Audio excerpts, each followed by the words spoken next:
अस्सलाम दोस्तों, अभी आखिर पाकिस्तान क्रिकेट टीम से एक अच्छी खबर आई है और खबर एक्चुअली में पाकिस्तान क्रिकेट से एक अच्छी खबर आई है। पाकिस्तान के बहुत से ज़्यादा फैंस हैं जो परेशान थे फ़खर ज़मान को लेकर, और एक अच्छी अपडेट ये है कि फ़खर ज़मान की पाकिस्तान क्रिकेट बोर्ड के चेयरमैन मोहसिन रज़ा नकवी साहब के साथ मुलाकात हो चुकी है और काफ़ी हद तक चीज़ें क्लियर हो चुकी हैं। फ़खर ज़मान का जो मौक़िफ़ था उन्होंने बताया और मुझे लगता है कि चेयरमैन पीसीबी ने भी अच्छा किया कि उनके साथ मुलाकात कर ली। ये बहुत ज़रूरी होता है जब आपके की प्लेयर होते हैं और उनके साथ कोई क्रिकेट बोर्ड का थोड़ा सा मैच पड़ जाए तो चेयरमैन बड़ा होता है। चेयरमैन जिसे बोलते हैं ना कि ये क्रिकेट बोर्ड को अक्सर हम लोग जर्नलिस्ट बोलते हैं ये माँ का दर्जा रखती है क्रिकेटर्स के लिए।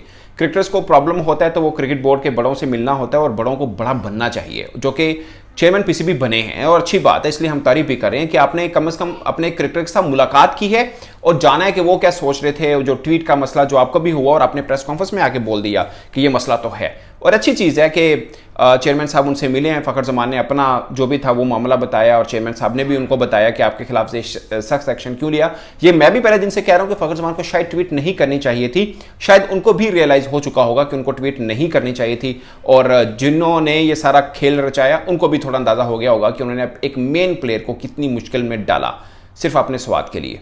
अब मैं ज़्यादा इसके ऊपर नहीं जाना चाहता। फ़खर बेचारा शराफत में मारा गया और ये सब जो कठिन दिन गुजरे 8-10 दिन ये अपनी शराफत में वो हुए उनसे, बट अच्छा हुआ जो भी हुआ। पाकिस्तान क्रिकेट के लिए बुरा चल रहा था और फ़खर ज़मान का चेयरमैन के साथ मिलना और पॉजिटिव चीज़ें सामने आना ये एक अच्छी चीज़ है। और अब जो चीज़ें सामने आई हैं वो ये हैं कि साउथ अफ्रीका टूर के लिए फ़खर ज़मान मोस्ट प्रोबेबली आपको पाकिस्तान टीम में नजर आएंगे। और रही सेंट्रल कॉन्ट्रैक्ट का मामला तो वो चूंकि उनका जुड़ा हुआ है फिटनेस टेस्ट के साथ उस मामले को, और फ़खर भी अपनी फिटनेस के ऊपर मजीद काम भी कर रहे हैं। वो वैसे उनका जनवरी में होना है फिटनेस टेस्ट वगैरह जो होना है, उससे पहले वो सेंट्रल कॉन्ट्रैक्ट के लिए बहुत ज़रूरी है, मगर टीम में सिलेक्शन के लिए भी फिटनेस टेस्ट को देखा जाता है। बट मेन प्रॉब्लम जो था उनका वो ट्वीट का था कि ट्वीट को लेकर पीसीबी ने उनके ऊपर वो रेड मार्क लगाया हुआ था। इसका इशारा रिजवान भी कर चुके हैं कि मेरी ख्वाहिश थी कि मैं फ़खर को लूँ, मगर ये सिलेक्शन कमेटी के भी हाथ में नहीं था। कि जुवैद बहुत कोशिश कर रहे थे कि फ़खर ज़मान को लिया जाए मगर वो नहीं आ पा रहे थे। और सबसे ज़्यादा पाकिस्तानी क्रिकेट फैंस, और मैं हैरान हुआ इस पूरे केस में, यकीन माने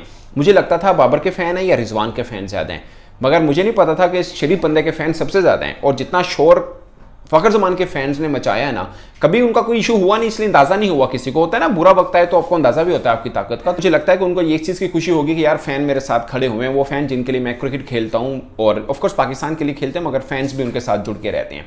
तो ये पाकिस्तान क्रिकेट के लिए अच्छी खबर है, पाकिस्तान क्रिकेट बोर्ड के लिए अच्छी खबर है और फ़खर ज़मान के लिए अच्छी खबर है, क्योंकि अब ये जो रही थी ना झंझट रही है, अगर ये रहती तो मामला ख़राब रहते, तो कोई अच्छे पेशरफ ना हो पाती और पाकिस्तान क्रिकेट के लिए बुरा था। और फिर बहुत सी, जैसे रमीज़ राजा ने एक बात की कि आप खुदा ना खास्ता यहाँ पर फेल हो रहे हैं, अगर आपके ओपनर मजीद फेल होते हैं फिर आप फ़खर को लेते हैं तो फ़खर के माइंड में भी आएगा ये नाकाम हुए तब मुझे ले रहे हैं। तो चीज़ें पहले सुलझा लेना ज़्यादा बेहतर था, वो सुलझाई गई हैं, अच्छी चीज़ है। और अब पाकिस्तान क्रिकेट के लिए भी बेहतर होगा। मुझे लगता है कि थोड़ा दबाव रहेगा जो ओपनर टीम के साथ ऑलरेडी जुड़े हैं, क्योंकि उनको अपनी जगह पक्की करने के लिए कुछ करना पड़ेगा, क्योंकि दोनों में से एक ओपनर टिकेंगे, या अब्दुल्ला शफीक टिकेंगे या साइम अयूब टिकेंगे। वैसे तो हसीबुल्ला भी हैं, कौन टिकेगा, क्योंकि फ़खर ज़मान तो साउथ अफ्रीका में नजर आने वाले हैं। अब जो अच्छा खेलेगा, ये अच्छी बात है, सर्वाइवल फॉर द फिटेस्ट होना चाहिए कि भाई जो तगड़ा टीम को तो उसकी ज़रूरत है जो टीम को जितवा सके, तो ये बहुत ज़रूरी है। और मुझे लगता है कि सबसे खास बात जो पाकिस्तान क्रिकेट बोर्ड के ऊपर एक तनकीद हो रही थी कि मामला को बेजा बिगाड़ता है बजाय इसके कि सुलझाता है, वो चीज़ें भी सब सेटल हुई हैं। और पाकिस्तान जिस मोड़ पे खड़ा है कि हम चैंपियंस ट्रॉफी की तैयारी कर रहे हैं और कप्तान को फिक्र है कि मेरा सबसे अहम खिलाड़ी तो बाहर बैठा हुआ है, वो कैसे आएगा। और रिजवान जितना पसंद करते हैं फ़खर को, वो फ़खर जाने और रिजवान जाने या दोनों का खुदा जाने।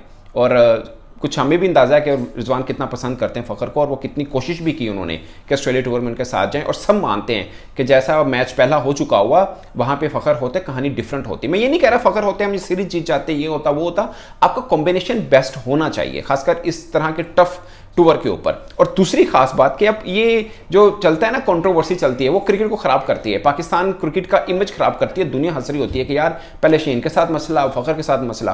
तो ये बड़ी अच्छी चीज़ हुई कि चल कम अज़ कम एक पेशरफ्त हुई है और मामला अब आगे बढ़ा है। और फ़खर ज़मान का टीम में आना फ़खर ज़मान के लिए अच्छा, पाकिस्तान के लिए अच्छा। और मुझे ज़्यादातर पर खुशी ये हुई है कि चैंपियंस ट्रॉफी क्या अब किस एक रुख की तरफ जाएंगे हम तैयारी, क्योंकि अब आप जब टीम बना रहे होते हैं एक खिलाड़ी के ऊपर रेड मार्क लगा कि भाई ये तो है ही नहीं ना, ये तो अवेलेबल ही नहीं है, तो एक अजीब किस्म की खिचड़ी बनती है। सिलेक्शन कमेटी भी चाह रही है, कप्तान भी चाह रहा है, बस क्रिकेट बोर्ड से मना है। क्रिकेट बोर्ड भी, मुझे लगता है कि अब चेयरमैन साहब मिले हैं, मैं तारीफ करूंगा कि इसका मतलब ये हुआ कि उनका भी था कि यार इसने ट्वीट क्यों की, ये मतलब डिसिप्लिन क्यों तोड़ा, हमारे एक दिए हुए के जो डिसीजन था उसके खिलाफ क्यों खड़ा हुआ। तो मुझे लगता है कि बोर्ड को भी एक थोड़ा सा ईगो इशू था जो उन्होंने हल किया और मिले क्रिकेटर को, और शायद क्रिकेट को इतना ठीक था कि अगर आप उनको समझाना चाह रहे हैं, अपने सेंटर कॉन्ट्रैक्ट से निकाल दिया, आप उनको सजा ये देना चाह रहे थे, ठीक है, बट टीम से निकालना मुझे लगता है थोड़ा ज्यादा हो गया था। और आप अपने उस खिलाड़ी को जिसकी कोई कंट्रोवर्सी नहीं थी उसको इस तरह पनिश कर रहे थे, इसलिए बहुत सा शोर भी मचा और सब क्रिकेटर्स फखर के साथ खड़े हुए थे। अगरचे एक दो ने कहा भी कि फखर ने गलती की, हम भी कहते हैं फखर ने गलती की, मगर इतनी गलती नहीं थी कि आप टीम से निकाल दें और एकदम साइड लाइन कर दें, वो शायद थोड़ा एक्सट्रीम हो चुका हुआ था। तो दोस्तों इस गुड अपडेट को, मैच को एक गुड अपडेट कहूंगा, इस पर आप अपनी राय कमेंट बॉक्स में जरूर बताएगा। मेरी तरफ से इतना ही, इजाजत दीजिए, अल्लाह हाफिज़। हेलो गाइस, फ़खर ज़मान की टीम में वापसी के इम्कान बढ़ गए। फ़खर ज़मान के फैंस के लिए बड़ी खुशखबरी। फ़खर ज़मान की चेयरमैन पीसीबी मोहसिन नकवी से मुलाकात, जिसके बाद ये तय पाया कि फ़खर ज़मान की टीम में वापसी के इम्कान बहुत ज़्यादा बढ़ गए हैं। फ़खर ज़मान के फैंस के लिए बड़ी खुशखबरी।